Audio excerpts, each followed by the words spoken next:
রাত তখন প্রায় 10:30। শীতের ঠান্ডা হাওয়া রাস্তাকে আরও নিস্তব্ধ করে তুলেছে। শহরের প্রায় সব দোকানই বন্ধ, কেবল দূরে কোথাও চায়ের দোকানের শেষ আগুনটা জ্বলছিল। ঠিক সেই সময়ে একটি মেয়ের ধীর পায়ের শব্দ শোনা গেল।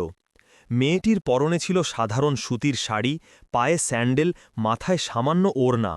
দেখে মনে হওয়ার মতো একেবারেই সাধারণ একজন মেয়ে, কিন্তু তার চোখ, ওই চোখ জোড়া দেখলে বোঝা যায় সে ভেঙে পড়েনি।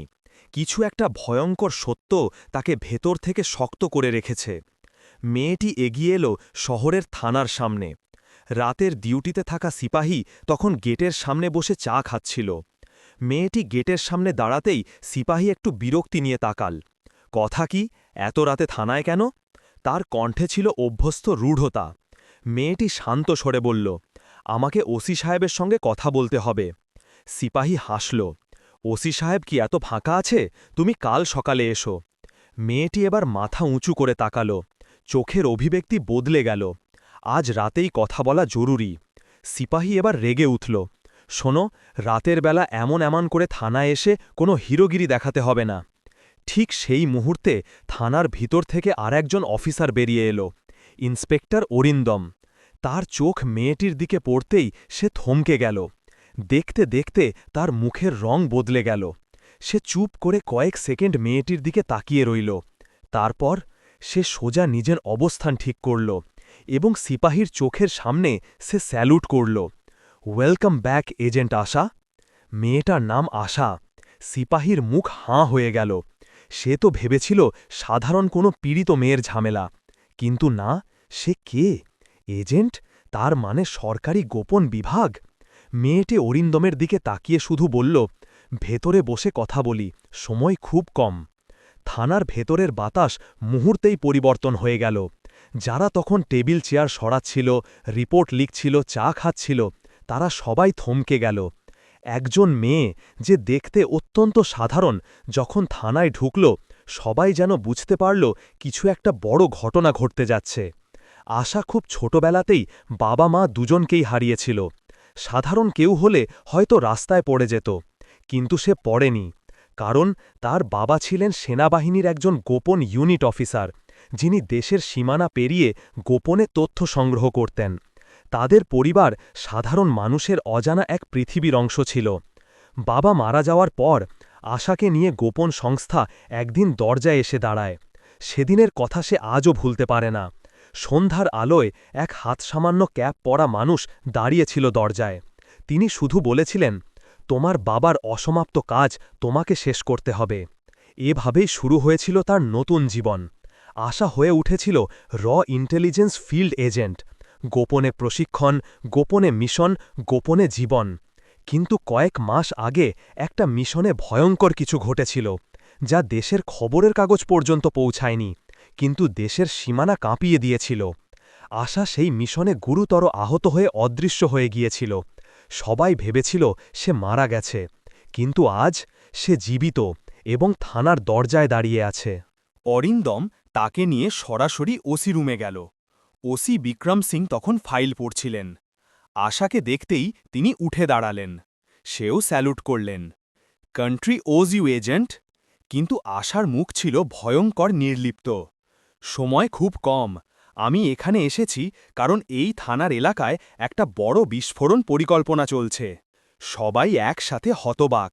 ওসি গম্ভীর হয়ে গেলেন। বিস্ফোরণ কোথায়? আশা ধীরে ধীরে বলল, আজ রাত 12টার মধ্যে পুরনো রেলওয়ে গুদাম। ঘরের ভেতর সবাই নিঃশ্বাস বন্ধ করে রইল। রেলওয়ে গুদামে যদি বিস্ফোরণ হয়, চারপাশের গোটা এলাকা উড়ে যাবে। 10,000 মানুষ রাতের ঘুমের মধ্যেই শেষ। অরিন্দম তাড়াতাড়ি জিজ্ঞেস করল, কে করছে, কোন সংগঠন? আশার চোখের ভেতরের আগুন যেন ছাই হয়ে জ্বলছিল। সামির খান। নামটি শোনার সঙ্গে সঙ্গে ওসি চেয়ারের হ্যান্ডেল ধরে বসে পড়লেন। এটা কোনো সাধারণ অপরাধীর নাম নয়। সে দেশের মোস্ট ওয়ান্টেড। নাশকতা, অস্ত্র পাচার, আন্তর্জাতিক চক্র। অনেকবার তাকে ধরার চেষ্টা হয়েছে, কিন্তু সফল হয়নি। অরিন্দম হতবাক হয়ে বলল, কিন্তু আমরা জানতাম সে তো সীমান্তের ওপারে। আশা তাকালো অরিন্দমের দিকে। ধীরে ধীরে বলল, হ্যাঁ, আর তাকে সীমান্ত পার করেছিল আমি। ঘর নিস্তব্ধ, আর কেউ শব্দ করল না। তার মানে তারা সবাই যাকে আজ পর্যন্ত মৃত ভেবে সম্মান করছিল, যার কষ্ট সংগ্রাম তারা বুঝতেই পারেনি, সে একা একা দেশের সবচেয়ে বড় শত্রুর বিরুদ্ধে লড়াই করছে, এবং আজ এসেছে সত্য এবং শেষ যুদ্ধ নেবার জন্য। থানার ঘরটা এখন নিস্তব্ধ। দেয়ালে টাঙানো ঘড়িতে সময় তখন রাত 10:55। আশার চোখে কোনো ভয় নেই, সে যেন অন্ধকারের সঙ্গেই অভ্যস্ত। ওসি বিক্রম সিং ধীর কণ্ঠে বললেন, তুমি বললে তুমি স্বামীরকে সীমান্ত পার করেছিলে, কেন? আশা এক মুহূর্ত চোখ বন্ধ করল। তার মনে পুরনো দিনের দগদগে স্মৃতি ফিরে এলো। 2 বছর আগের রাত। আশা তখন ছিল ফিল্ড অপারেটিভ। মিশন নাম অপারেশন নীল ছায়া। লক্ষ্য আন্তর্জাতিক আর্থসন্ত্রাসী সংগঠনের মূল মস্তিষ্ক সামির খান। সে শুধু অপরাধী নয়, সে এমন একজন যাকে ধরে ফেললেই এক পুরো বিস্ফোরণ নেটওয়ার্ক ভেঙে পড়বে। 6 মাস ধরে এক আন্ডারকাভার চরিত্রে আশা সামিরের চক্রে গোপনে কাজ করছিল। মেয়েটির নাম ছিল নাহিদা। চোখে বোরখা, মুখে নীরবতা, একজন সাধারণ মাঝারি বয়সী কাজের মেয়ে। কেউ বুঝতেই পারেনি সে কাকে বহন করছে নিজের চোখের ভিতর। আর সামির, ছায়ার মতো, বুদ্ধিদীপ্ত, নিঃশব্দে, মৃত্যুর মতো ঠান্ডা। কিন্তু আশার ভেতরে এক অদ্ভুত বিষয় ছিল। সে ছিল অচঞ্চল, কাউকে ভয় না করা, কাউকে বিশ্বাস না করা। কিন্তু ঠিক একটি জায়গায় সে ভুল করেছিল। সামির তাকে বিশ্বাস করেছিল, আর সেই বিশ্বাসেই সামির তাকে তার সবচেয়ে গোপন ঘরের ভিতর পর্যন্ত নিয়ে যেত। আশা সেই ঘর থেকেই দেশের নিরাপত্তা বিভাগের কাছে তথ্য পাঠাত। মিশন সফলতার কাছাকাছি ছিল। আর সেই রাত যখন অবশেষে পুরো চক্র ভেঙে ফেলার সুযোগ হয়েছিল, ঠিক সেই মুহূর্তে দেশের ভেতর থেকেই বিশ্বাসঘাতকতা হয়েছিল। সদর দপ্তরের ভেতরকার একজন অফিসার আশার পরিচয় ও অবস্থান ফাঁস করে দিয়েছিল সামিরের কাছে। সামির কিছুই প্রকাশ করল না, কেবল হাসল। আমি জানি তুমি কে, এজেন্ট আশা। আশার পাশের মানুষেরা তখন অস্ত্র তাক করেছিল তার দিকে। সে জানত বেঁচে যাওয়ার কোনো পথ নেই। কিন্তু সেই মুহূর্তে সামির বলেছিল, তোমাকে আজ মারব না, তুমি আমার কাজে লাগবে। সেই রাতেই আশাকে নিয়ে সীমান্তের দিকে যাত্রা শুরু হয়। কিন্তু পথে বড় বিস্ফোরণ ঘটে। আশা গুরুতর আহত হয়ে নদীতে পড়ে যায়। সবাই ভেবেছিল সে মারা গেছে, কিন্তু সে বেঁচেছিল। আর সেই দিন থেকেই সে শুধু একটি শপথ নিয়েছিল, যে বিশ্বাসঘাতক আমার দেশ, আমার বাবার নাম আর আমার জীবন ধ্বংস করেছে, আমি তাকে খুঁজে পাব আর শেষ করব। অরিন্দম ধীরে ধীরে বলল, মানে তুমি বলছ রয়ের ভেতরেই একজন গুপ্তচর আছে? আশা মাথা নাড়াল। হ্যাঁ, আর সে এখানেই আছে, এই জেলায়, এই শহরে। ঘরে থাকা সবাই শিউরে উঠল। ওসি বললেন, তুমি কি সন্দেহভাজন কারো নাম জানো? আশা ঠান্ডা কণ্ঠে বলল, আমি সব কিছু জানি, তার যোগাযোগ, তার লেনদেন, তার ফোন ট্র্যাক, সব। অরিন্দম অবাক হয়ে বলল, তাহলে তুমি সরাসরি বা এনআইএতে রিপোর্ট করনি কেন? আশার মুখে তীব্র গাঢ় হাসি ফুটে উঠল। কারণ আমার রিপোর্ট পৌঁছানোর আগেই আমি মৃত ঘোষণা হতাম। ওসি তখন বুঝে গেলেন মেয়েটি শুধু এজেন্ট নয়, সে যুদ্ধ করে ফিরে আসা সৈনিক। আশা সাথে এনেছিল একটি দাগ দেওয়া হ্যান্ড ড্রন ম্যাপ। এটা সে সামিরের ঘাঁটি থেকে চুরি করে এনেছিল। টেবিলের ওপর মানচিত্র খুলতেই সবাই নিশ্ছব্দ হয়ে গেল। রেলওয়ে গুদামের ভেতরে লোড করা আছে 148 বাক্স বিস্ফোরক। ভেতরে সেন্সার ট্রিগার্ড বোমা। যদি এক মুহূর্ত ভুল হয়, গুদাম উড়ে যাবে। ওসি বললেন, এটা তো পুরো সিটি ব্লাস্ট। এটা হলে সকাল পর্যন্ত এই শহর পৃথিবীর মানচিত্রে থাকবে না। অরিন্দম কাঁধ সোজা করল। তাহলে অপারেশন শুরু করতে হবে এখনই। আশা মাথা নেড়ে বলল, না, তুমি বুঝতে পারছো না, খাদের মতো ফাঁদ তৈরি করা আছে। যদি পুলিশ যায়, তাদের জন্য অপেক্ষা করছে লাইভ স্নাইপার। সবাই থমকে গেল। সামির জানে পুলিশ আসবে। সে পুলিশকে মারা নয়, অপমান করতে চায়। ওসি ভ্রু কুচকে বললেন, তাহলে সমাধান কি? আশা ধীরে ধীরে বলল, ওরা পুলিশকে দেখলে সন্দেহ করবে, কিন্তু আমাকে দেখলে করবে না। অরিন্দম চিৎকার করে বলল, নো, তুমি একা ভেতরে যাবে না। আশা তার দিকে তাকিয়ে শুধু বলল, আমি একা নই, তুমি এবং তোমার 2 বিশ্বস্ত অফিসার যাবে, কিন্তু তোমরা থাকবে আমার ছায়ায়, সামনে নয়। ওসি বুঝলেন ব্যাপারটা শুধু অপারেশন নয়, এটা একটা যুদ্ধ, আর এই যুদ্ধের সেনাপতি আশা। সিপাহী যারা প্রথমে তাকে অপমান করেছিল, সেই সিপাহী যে প্রথমে তাকে চিনতে পারেনি এবং রূঢ়ভাবে থামিয়েছিল, সে আস্তে আস্তে এগিয়ে স্যালিউট করল। তার কণ্ঠ কাঁপছিল। ম্যাডাম, আমি আপনাকে চিনতে পারিনি, আমি ভুল করেছি। আশা তার দিকে তাকালো। চোখে রাগ নেই, ঘৃণা নেই, শুধু শান্তি। দোষ নয়, আমি দেখতে সাধারণ, এটাই আমার শক্তি। সিপাহীর চোখ ভিজে গেল। সে বুঝল কেউ বুকে পদক নিয়ে বীর হয় না, কেউ বীর হয় নীরবে, অন্ধকারে, নির্ভয়ে। ঘড়িতে সময় 11:28 PM, বিস্ফোরণের সম্ভাব্য সময় 12টা AM। মাত্র 32 মিনিট বাকি। থানার সমস্ত দরজা বন্ধ, সাইরেন বন্ধ, বাইরে কোনো শব্দ নেই। আশা টেবিলের সামনে দাঁড়িয়ে বলল, এখন থেকে কারো ভয় পাওয়া চলবে না। ভয় দেখালে ওরা জিতবে, আর আমরা হারতে আসিনি। অরিন্দম মৃদু হেসে বলল, country stands with you agent.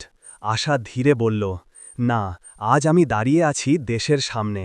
আজকের রাত শেষ, কেউ বিশ্বাসঘাতক বাঁচবে না। রাত হবে 11:45। শহরের বাতাস একতিয়া কাঁপছে হৃদয়ের সঙ্গে। থানার অন্ধকার কক্ষে আলো নিভিয়ে দিলেই যেন সবকিছু আলো গভীরে জড়ো হয়। সকলেই প্রস্তুত, কাঁধে অস্ত্র, মুখে নিঃশ্বাস পেতে কঠিন নিয়ন্ত্রণ। আশা তার হাতে কেবল একজন সাধারণ ছাঁচের নকল পাস ধরছিল। আউটসাইডারদের চোখে সে কেবল পাতলা একজন পথচারী, কিন্তু ভিতরে সে সেনাবাহিনীর দৃষ্টি, গোপন কৌশল, সময়ের প্রতি অদম্য শ্রদ্ধা সবই একসাথে মিশে আছে। ওসি বিক্রম ও অরিন্দম তার 2 বিশ্বস্ত অফিসার নিয়ে নির্ঘুম রাতের এই মুহূর্তে বেরিয়ে পড়লেন। তাদের সাথে 2টি বিশেষ টিম, একটি বাহ্যিক কভার, একটি ভিতরের শোভার মতো কাজ করবে। কিন্তু সবাই জানে নেতৃত্ব যে টিমের, সেইই যে মাঠে ঝোপে ঢুকবে, তা হল আশা। রাতের কুয়াশা গুদামের দিকে তাদের ধীরে ধীরে এগিয়ে নিয়ে যায়। রাস্তাঘাটে আলো ম্লান, গুদামটাতে কেবল একটি বড় ধ্বংসপ্রাপ্ত রেল লাইন দেখা যাচ্ছে। লক অপর পরিত্যক্ত বার, গিরগিটি মতো ছেঁড়া টিনের চাল, সবই যেন বড় এক প্রবল নির্মম গৃহে ঢুকবার আগে সতর্ক করে। আশা রেডিওতে ফিসফিস করে বলে, চুপ করো, কেউ ফ্ল্যাশ ব্যবহার করবে না, আমি প্রথমে বাইরের চেকপয়েন্টে ঢুকব। টিম সাইলেন্টভাবে তাদের অবস্থান নিল। দূরে একটি পুরনো গেটের নিচে তারা গোপনে ঢুকে পড়ল। গুদামের পার্শ্ববর্তী কুয়াশায় শুধু আশার শ্বাস ও জমে থাকা নানান মেশিনের আওয়াজ মিলছিল। তার হাতের আঙুলগুলো কাঁপছে না, শুধু পেশি প্রশিক্ষণের চেনা দক্ষতা কাজ করছে, প্রতিটি কদমই মেপে মেপে, ঝুঁকির সাথে মিলিয়ে। গুদামের ভিতরে ঢুকতেই চাইতে চাইতেই তারা পেল একটি অপ্রত্যাশিত দৃশ্য। মাঝখানে একটি বড় বক্স ট্যাক, তার চারপাশে কয়েকজন লোক নিয়মিতভাবে কিছু পরীক্ষা করছিল, কিন্তু তারা অচেতন। মানুষের চোখে যে সতর্কতার ঘোর নেই। হঠাৎই আশার চোখ ধারালো হয়ে উঠল। স্নাইপার কভার, 3 নম্বর টাওয়ার। টিম অবিলম্বে আড়াল নিল। ওসি বিক্রম একটা অশ্রু উদ্বেগ মিশ্রিত স্বরে বললেন, তারা আরও বেশি প্রস্তুত ছিল, সম্ভবত আমাদের গতি দেখে ওরা চমকে গিয়েছে। আশা চুপ করে মিশন শুরু করলেন, তার কণ্ঠে কোনো ভয় নেই, সামনে কেবল কাজ। তিনি চালুকের দিকে এগিয়ে গেলেন, হাতে ছোট একটা ডিভাইস, বোমা ডিটেক্টর। ডিভাইস একটানা বিপ বিপ করে ওঠে, সবচেয়ে ভয়াবহ সুরে, সঠিক নির্দেশ দিয়েছে। 3 মিনিট, 3টি বাক্স, প্রতিটি বাক্সে সেন্সর ট্রিগার্ড মাইন। কেউ ভুলে কেবল একটি ত্রুটি করলেই পুরো গুদাম আর আশেপাশের অর্ধেক শহর ধ্বংস হবে। অরিন্দম চেঁচিয়ে বলল, রিমোট ডিসরাপ্টার সেট আপ করো, এখনই। একজন টেকনিশিয়ান দ্রুত ব্যাগ থেকে ছোট ডিভাইস বের করল। ডিভাইসটি ছিলই একটি সিগন্যাল ব্লকার, কিন্তু স্বামীরদের কৌশলের সামনে এটাও কতটা কার্যকর হবে বলা যায় না। আশা ধীরে ধীরে বাক্সগুলোর ওদিকে এগিয়ে গেলেন, তার শরীর ঠিক যেন শিয়াল, নিখুঁত, দ্রুত, নির্ভীক। হঠাৎই দূরের টাওয়ার থেকে একটি বিট শব্দ, পিস্তল ফাটার শব্দ শোনাল। প্রথম গুলি নিক্ষেপ করা হলো। কেউ গলি চাইছিল না, সেই তীক্ষ্ণ শব্দ সবাইকে হুঁশ ফিরিয়ে দিল। স্নাইপার, অরিন্দম চিৎকার করলেন। আশা ঝাড়া কণ্ঠে বলে, বাঁ দিকে ছায়া, নিচু গ্যালারি থেকে আসে। ওসি সঙ্গে সঙ্গে অক্ষত এক আদেশ দিলেন, কভার, ফিরে যাও। কিন্তু আশা পিছনে ফিরে যায়নি। সে জানত যদি তারা হলচাল করে প্রচুর সময় নষ্ট হবে। তার চোখ চট করে ছুটে গেল এক ছোট দোরগোড়ায়। এটা একটি সেকেন্ডারি এন্ট্রান্স, এলাকা কম রোশনি ছিল, আর সেখান থেকেই তাদের ভেতরে ঢুকতে সুবিধা হয়। আশা কাঁধে ঝোলা খুলে তার হাতে থাকা ছোট কিট খুলে ফেলল। ভেতরে ছিল পাতলা কাঠের দৈর্ঘ্য ও বিশেষ ছুরি, যাতে একটি বৃত্তাকার লক সাইফান্স করা যায়। তিনি শব্দহীনভাবে তালা খোলার চেষ্টা করেন। ওদিকে বাইরে অরিন্দম ও ওসি বাইরের লাইন বজায় রেখেছিল, গোলাবারুদ বন্ধ করে রেখেছিল। তারপরই প্লটের কণ্ঠে কেউ হঠাৎ ফোনে বলল, চেঞ্জ অফ প্ল্যান। শব্দটা ছিল কম্পিউটার ঠান্ডা, অন্য কিছুর নির্দেশ। আশা বুঝে গেল এটা স্বামীরের ভেতর থেকে আসা নতুন অর্ডার। তার সাথে তার হৃদয় চলার গতিও দ্রুত হয়ে উঠল। আশা ভিতরে ঢুকতেই পুরো গুদাম যেন বদলে গেল, তাপমাত্রা, বাতাস এবং অন্ধকারের গহনতা। তার সামনে দাঁড়িয়েছিল বিস্তীর্ণ রোদ্দুর ছায়ার খেলার মতো বাক্সের সারি। ধীরে ধীরে সে প্রাচীর ধরে এগিয়ে গেল, এক হাতে পিস্তল, অন্য হাতে ডিটেক্টর। তার ডিটেক্টরে হঠাৎ এক জোরালো সিগন্যাল উঠল, মুভিং বস। কাউকে সেখানে ব্যস্ততা দেখা যাচ্ছে, যেন সরাসরি কাজ চলছে। কেউ হয়তো বোমা আর কিছুই নয়, সরাসরি রান্না করে নিচ্ছে যেন। আশা থমকে গেল, তার কণ্ঠে এক ফিসফিস। তারা তখনই চালু করবে যখন ট্রিগার পায়। তখনই শোরগোল, পিছন থেকে ৩টা হালকা লাইট পক্কা করে জ্বলে উঠল, কারণ ওসি আড়াল থেকে নজর রাখতে এলেন। তবে সেই লাইট কখনোই পুরো গুদাম আলোয় পূর্ণ করতে পারে না, কারণ ওরা আসলে কৌশলগত মোচ দিয়ে ওদের লক্ষ্য পরিবর্তন করেছে। টাইমার চালু হয়েছে বস। অরিন্দম রেডিওতে হুশ করে বললেন, বাইরে কভার তৈরি করো, আমরা অদ্ভুত সিগন্যাল পাচ্ছি। তার সঙ্গে সঙ্গে বাইরে থেকে এসে পড়ল একজন পুলিশ অফিসার। আচমকা থেমে চেহারা মুচকে গেল। তার হাতে এক ফোন। ফোনের পর্দা একটি লাইভ ভিডিও। পর্দা কেটে গেছে আর লাইভে দেখা যাচ্ছে ওসির নিজের অফিসের ভিতর থেকে কেউ ফোনে বলছে, পুলিশকে ল্যান্ডমাইন শো করার দরকার নেই, তারা ভাববে এটা সাধারণ অভিযান। আশা কান্না নয়, বরং কেবল ঘ্রাণ করল। তার দেহে লড়াইয়ের রক্ত ফুটে উঠল। এই বোঝা জেগে উঠল, তারা শুধু বন্দুকধারী নয়, তারা একটি কৌশলগত নাটক রচনা করছে। পুলিশকে অপমান করে, তাদের ভুল পথে ঠেলে দিয়ে দেশের জনসাধারণের সামনে গলির নাটক করতে চায়। হঠাৎই বাইরে কয়েকজন ব্যক্তি ভিতরে ঢুকতে দেখা গেল। তারা সশস্ত্র নয়, তারা পুলন্দি কপর পরা সাধারণ লোকের মতো, তবে তাদের চোখে ছিল এক অপ্রকাশিত ভয়াবহতা। একজন ছদ্মবেশী লোক টঙ্গিয়ে দেখে তার হাতে একটি ছোট বক্স ধরে আছে, যাকে কেউ ধরছে না, কিন্তু সেই বক্স যে আসলে টাইম বোম, সেটা জানার পরে সবার রক্ত জমে যায়। আশা আগ্রাসী স্থির কণ্ঠে হেসে বলল, এগুলো ডিস্ট্র্যাকশন, আমাদের লক্ষ্য একই, টাইমার, আমাকে পরীক্ষা করো। সেই মুহূর্তে গুদামের দ্বিতীয় তরফ থেকে আচমকা গোলাগুলি শুরু হলো। কেউ ডান দিকে পলায়ন করতে উদ্যত হল। ধীরে ধীরে গুদামটা একটাই শুটআউটে পরিণত হল। আশা ঝাঁপিয়ে পড়ল, কপাল ঠেকিয়ে ধাক্কা সাঁটালো এবং ঘণ্টার কাটা চাপানো টাইমারটি নিয়ন্ত্রণ করে ফেলল। কিন্তু সেটা ছিল কেবল প্রথম স্তরের টাইমার। মারাত্মক মূল ডিভাইসটি আরেকটা স্তরে লুকানো ছিল। এক একটা স্তর কেটে গেলে নয়া স্তর উঠে আসে, অল্প ফিল্মের মতো।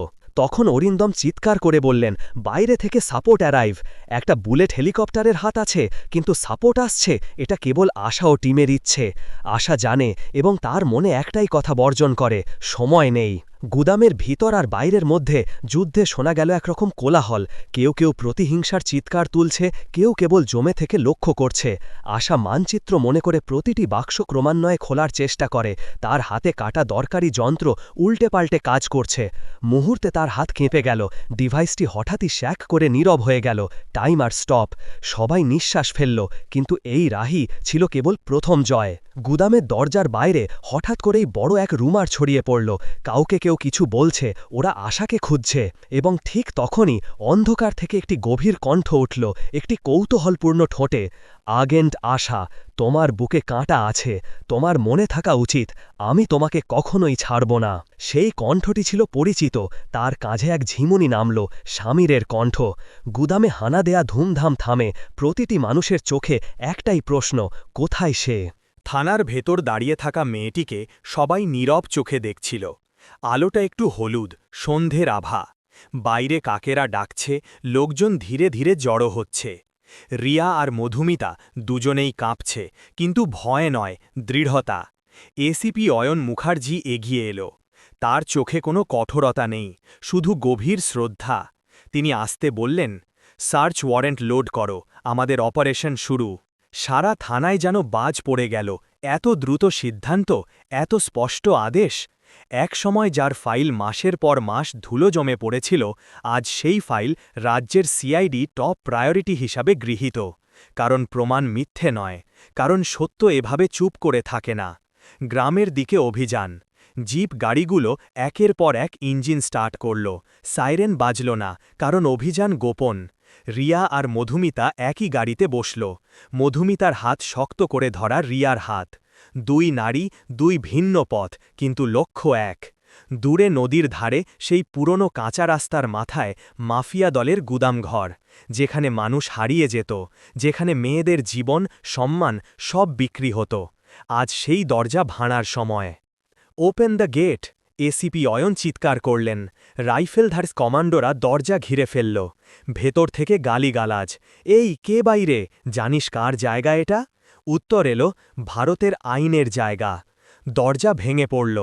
গুলির শব্দ, তীব্র চিৎকার, দম বন্ধ করা ধুলো। মধুমিতা জোরে চোখ বন্ধ করল, কিন্তু রিয়া এক মুহূর্ত চোখ সরাল না, কারণ তার চোখে শুধু এক অনুভব, আর কাউকে যেন আমার মতন কাঁদতে না হয়। যুদ্ধে এসিপি অয়নের কাঁধে গুলি লাগে, তবু তিনি দাঁড়ান। তিনি চিৎকার করেন, কেউ পালাতে পারবে না, আজ ন্যায় থামবে না। সবাই বন্দী হল, শুধু একজন পালালো, অমর সিং। সেই লোক যে মধুমিতার দুঃখের কারণ, যে রিয়ার বন্ধুর মৃত্যুর কারণ। তারা অমর সিং নদীর পাড়ের জঙ্গল পথে দৌড়াচ্ছিল, তার চোখে ভয় প্রথমবার। রিয়া তাকে তাড়া করছে, শ্বাস ভারী, কিন্তু পদক্ষেপ শক্ত। অমর সিং পিছনে তাকিয়ে থামল। তুই, একটা মেয়ে, আমাকে ধরতে এসেছে? রিয়া শান্ত গলায় বলল, মেয়ে না, আমি সেই মানুষ যার নীরবতা তোর ভয়। অমর সিং হাসল, কিন্তু তার হাসি হঠাৎ থেমে গেল, কারণ রিয়ার পিছনে দাঁড়িয়ে গেছে মধুমিতা, সিআইডি সদস্যরা এবং বাকি কমান্ডো দল। সে আর একা নয়, তার পাশে এখন রাষ্ট্র। শেষ সুযোগ পেয়েও অমর সিং অস্ত্র তুলল, সাথে সাথে কমান্ডোর গুলি। সব শেষ। অমর সিং মাটিতে পড়ল। নদীর হাওয়া বয়ে গেল। মনে হল লম্বা বহু বছরের শ্বাস আজ অবশেষে মুক্ত। থানায় ফিরে আসা। পরদিন সকাল, জনতার ভিড়, লোকেরা সামনে দাঁড়িয়ে আছে ফুল নিয়ে, বাচ্চারা তাকিয়ে আছে কৌতূহল চোখে। মেয়েটি, যেদিন থানায় এসে উপহাস পেয়েছিল, উপেক্ষা পেয়েছিল, ঠকেছিল, আজ সবার সামনে দাঁড়ায়। তার চোখে জল, কিন্তু তা দুর্বলতার জল নয়, জয়ের জল। এসিপি অয়ন ব্যান্ডেজ পরা কাঁধে ধীরে ধীরে দাঁড়ালেন। তিনি মধুমিতার সামনে এগিয়ে এসে ধীরে, খুব ধীরে মাথা নত করে স্যালিউট করলেন এবং বললেন, একজন নির্ভীক নাগরিক যে অন্যায়ের সামনে মাথা নত করেনি, তাকে স্যালিউট। পুরো থানার পুলিশ সদস্যরা একসাথে দাঁড়িয়ে হাত কপালে নিল, স্যালিউট। মধুমিতা কেঁদে ফেলল, কিন্তু এবার সেটা অপরাধবোধের কান্না নয়, এটা শক্তির কান্না, এটা জয়ের কান্না। রিয়া আস্তে বলল, দেখলি তো, নীরবতা কখনো শেষ নয়, সত্য কথা বললে পৃথিবীর চোখও একদিন জেগে ওঠে। মধুমিতা হাসল। আর যদি পাশে রিয়া থাকে? রিয়া মাথা নাড়ল, না, আজ থেকে তুই নিজেই নিজের রিয়া। দুজনের হাত শক্তভাবে মেশে।